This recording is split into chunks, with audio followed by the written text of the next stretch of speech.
केले पाहिजे. सर तुम्ही हे शूट्स का कट करताय? ड्रॅगन फ्रूटमध्ये सगळ्यात महत्त्वाचं काम हे ड्रॅगन फ्रूटचे जे खालून जे शूट निघतं ना, तर हे शूट आहे ना झाडाची सगळी शक्ती वाया घालवतं. म्हणजे बघा मी एक उदाहरण दाखवतो मी.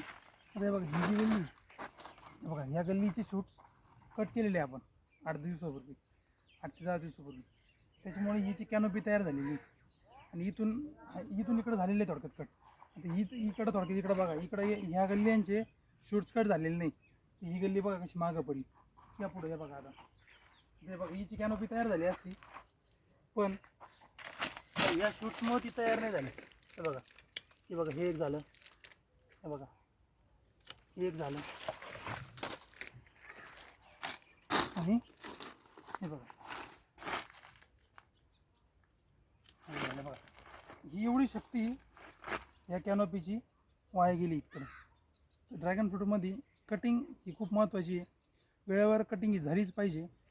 आणि जो गैरसमज पसरलेला आहे की ड्रॅगन फ्रूटची शेतीमध्ये काही कष्ट नसतात किंवा ड्रॅगन फ्रूटची शेती खूप सोपी आहे, आपण फक्त पहिल्याने सुरुवातीला खर्च करायचा आणि नंतर ते पीक आपल्याला खूप पैसे देणार आहे, असं अजिबात नाही.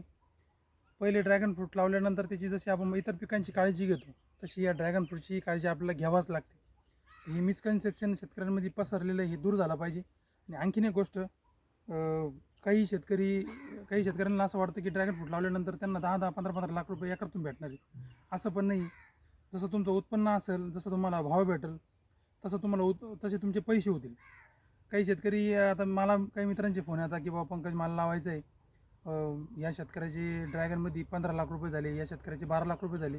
एवढे पैसे ड्रॅगनमध्ये होत नाही. ड्रॅगन फ्रूटचा हिशोब असा असतो, जर तुम्ही 10 टन माल काढला, थोडक्यात 10,000 किलो माल काढला, आणि जर तो तुमचा 50 रुपये निघाला तर तुमचे 5 लाख रुपये होते. जर 70 निघाला तर 7 लाख रुपये होते. आणि जर 100 निघाला 10,000 किलो माल तर 10 लाख रुपये होता. ही गणित असं असतं.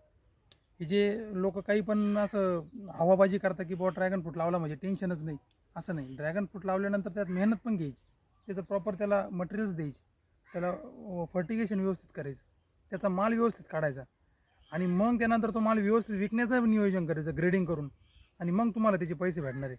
असं नाही की बाबा ड्रॅगन फ्रूट लावला आणि मग तुम्ही सुखी झाली, असं नाही. ही मिसकन्सेप्शन डोक्यातून शेतकऱ्यांनी काढून टाकलं पाहिजे. धन्यवाद. जास्त झालं का?